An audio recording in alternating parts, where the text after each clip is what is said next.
At ayon po sa Pag-asa, ilang araw pang magtatagal ang mga pagulan na yan sa Bicol, pati na sa ilang bahagi ng Visayas at Mindanao.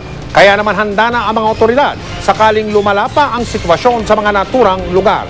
Nakatutok si Pia Arcangel live mula sa tanggapan ng Pag-asa. Pia?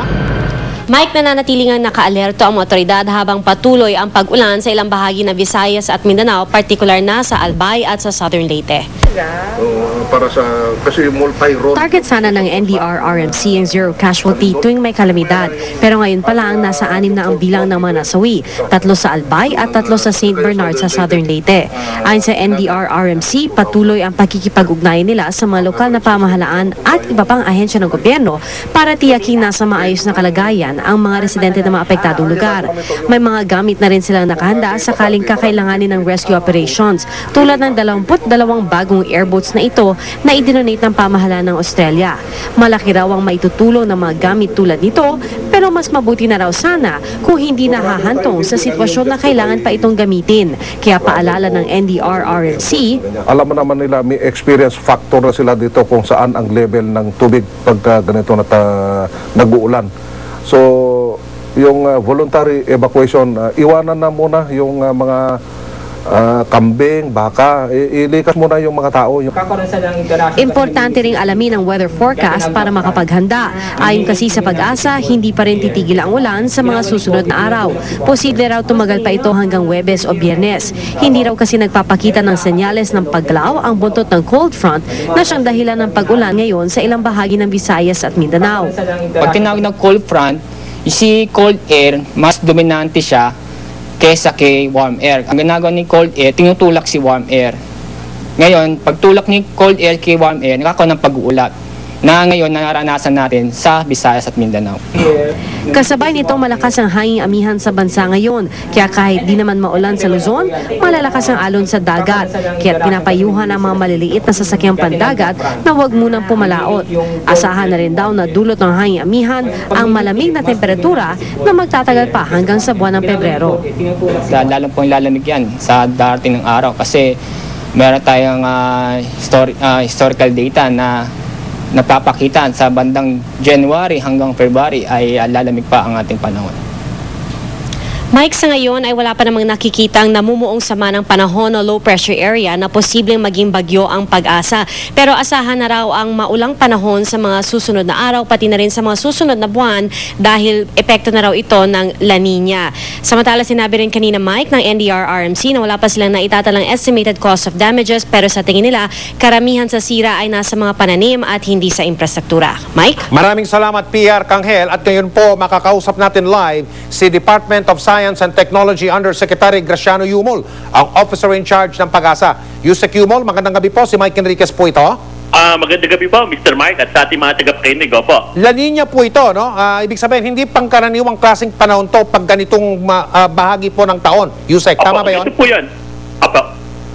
Hanggang kailan ba masasabi ba natin kung hanggang kailan magtatagal itong klaseng sitwasyon na ito, Yusek? Opo. Yung ngayon po, yung cold front actually sa eastern seaboard, ito po yung talagang panahon ng kanilang tagulan.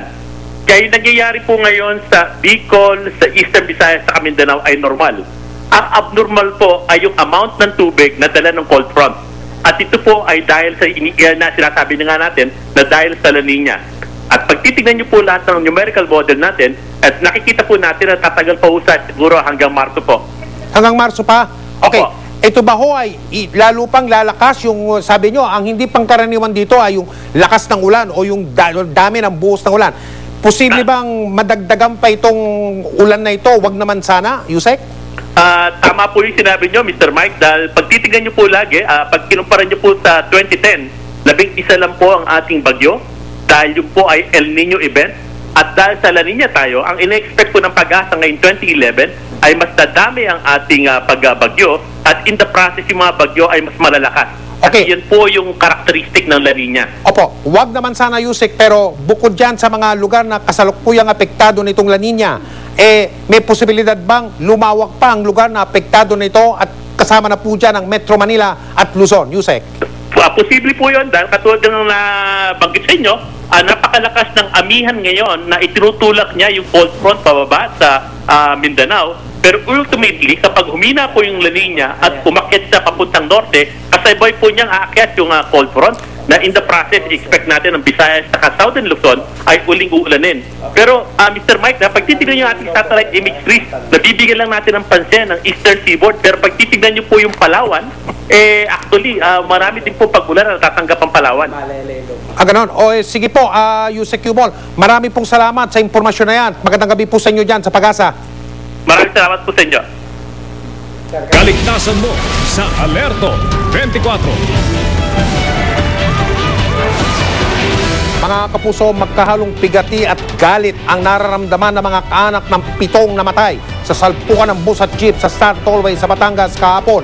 Galing lang sa isang family reunion ang makakamag-anak na biktima ng maganap ang trahedya. Si James Velasquez, naka-Alerto 24.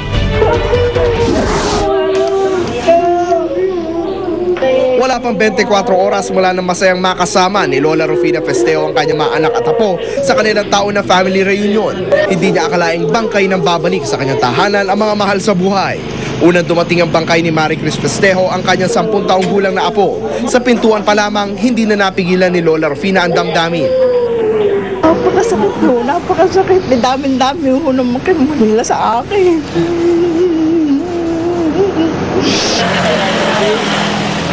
Pito sa mga kaanak ni Lola Rufina ang namatay na salpukin ng isang gas at bus ang sinasakyan nilang jeep sa Star Tollway sa Ibaan, Batangas kahapon. Pauwi na sila sa Maynila matapos magbakasyon kina Lola Rufina. 6 sa mga biktima dead on the spot. Dead on arrival naman sa ospital ang batang si Maricris. Ayon sa Ibaan Police, galing Cubao at patungong Batangas Port ang bus na mag-overtake ito sa isang kotse. Siya naman bulaga sa bus ng kasalubong na jeep at tuluyang nahulog sa kanal. Ang kotse nahulog din sa kanal. Wala naman nasugatan sa mga pasahero ng bus at ng kotse. Sa cellphone videong kuha ng traffic patroller sa SLEX, makikitang nakahandusay pa sa kalsada ang ilang bangkay. Ang jeep animoy nayuping lata. Tanggal din ang bubong nito. Sa paunang investigasyon, lumalabas na tila may kasalanan ang driver ng bus na si Aurelio Doctora. Ang bangga na nangyari doon sa linya ng kasalubong ng bus. At kita-kita po, meron pong skid mark. Kaso po nga, reckless imprudence resulting in multiple homicide and multiple physical injuries po. Abot-abot naman ang paghingi ng paumanhin ni Doktora. Napilitan lang daw siya mag-overtake dahil kailangan niyang iwasan ng kotse. Ang babagal yung takbo namin. So nagbubuntot niya ako sa puwet ng kotse dahil ang bagal nga ng takbo niya. Tapos di ngayon nung namrino siya, hindi ko kalain na biglang mamrino. Hindi naman talagang ginusto yung nangyari. Kasi hindi ko naman sinadya. Kaya nahingi na ako ng pasensya sa pamilya. Dahil hindi pa nagagawa ang northbound lane na Star Toll mula Lipangan, Batangas City, ang dapat one-way na southbound lane nito ay ginawang two-way. Wala rin Center Island para paghiwalayin ng 2 lane, kaya paalala ng pulisya sa mga motorista. Pagtig-ingat lang po. Pagka hindi nga kayo nagkaroon ng kaukulang pag-ingat, ay parang po makakadisgrasya. James Velasquez sa Alerto 24. Sa kaugnay na balita, sinuspindi na ang 17 pang bus ng kumpanyang sangkot sa aksidente na yan na nangyari sa Batangas. Dagdag alalahanin naman sa mga pamilya ng mga namatay ang 4 pa nilang kaanak na hanggang ngayon ay nasa ospital. 2 sa kanila maluba ang kalagayan. Nakatutok si Cesar Apolinario live mula sa lungsod na Batangas. Cesar? Mike, dito sa mismong bahay sa Batangas kung saan ginanap ang reunion, ibinurol ang 7 magkakamag-anak na namatay sa aksidente habang yung 4 pa ay nasa ospital pa rin hanggang ngayon.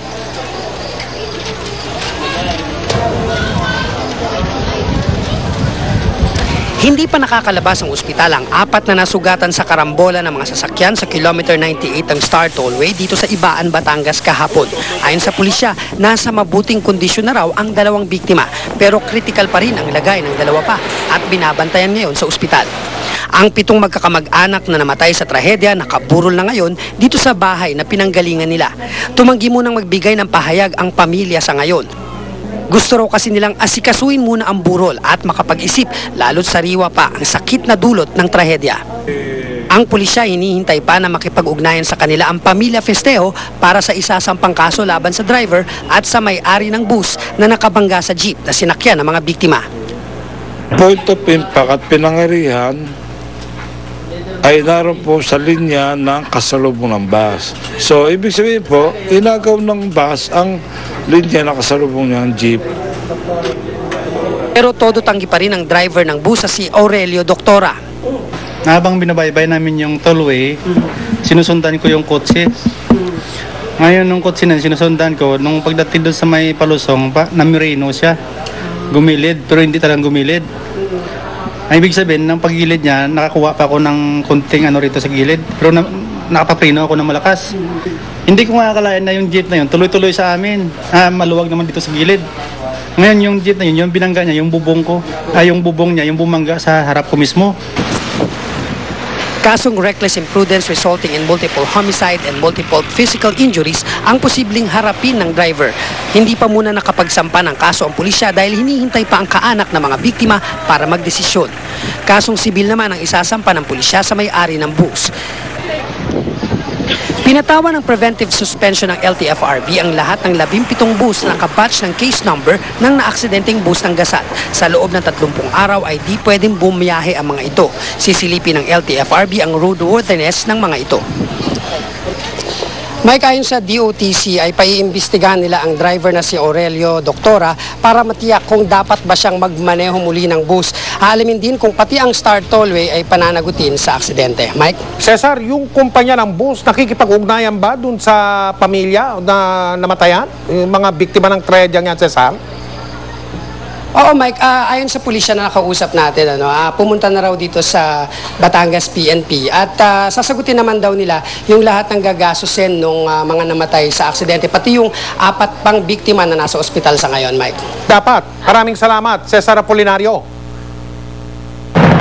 Samantala, tuloy-tuloy po ang pagdating ng mga naglalaki ang mga balita. Ngayong gabi sa 24 oras, kasama natin ang isa sa mga pinagkakatiwalaan nating kapusong tagapagbalita. Walang iba kung hindi ang ating kapuso na si Rhea Santos.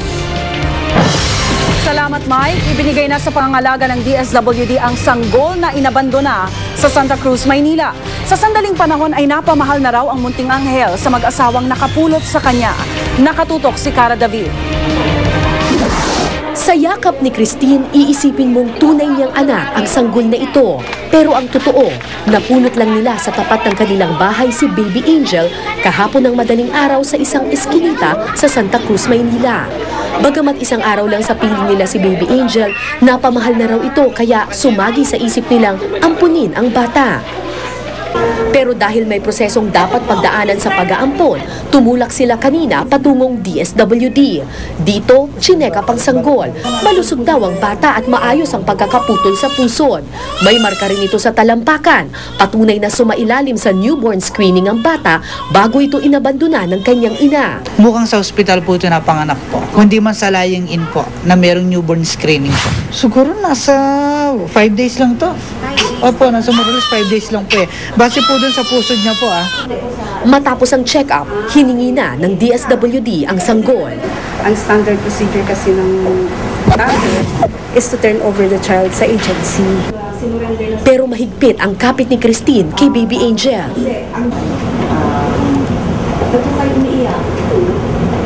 Anyway, one day pa yan. Kung mapupunta rin naman po siya sa magandang pamilya, okay na lang po sa akin. Magsasabihin pa lang.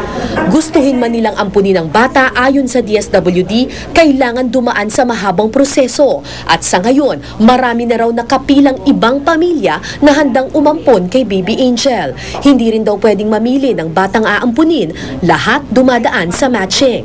Hindi pwede pumili kasi para bang nagsha-shopping na tayo pag ganun eh. Pipili lang sila yung gender at saka yung sex. Walang nagawa ang mag-asawa kundi ibigay sa DSWD ang bata. Si Baby 366 Patagal muna na yan. Gamit niya ko. Kasi itong tuwalya na to significant sa kanya. Bye-bye. See you there, Angel. Dasal nila, sana mapunta sa mabuting pamilya si Baby Angel at sana maramdaman ng anghel na ito ang pagmamahal at kalinga na di sa kanya naibigay ng tunay na ina. Kahit po papaano, naipadama namin sa bata yung hindi niya nadama sa magulang niya. Kahit isang araw lang? Kahit isang araw lang. Kahit masakit, talagang ganun. Wala kaming choice. Cara David, Nakatutok, 24 oras.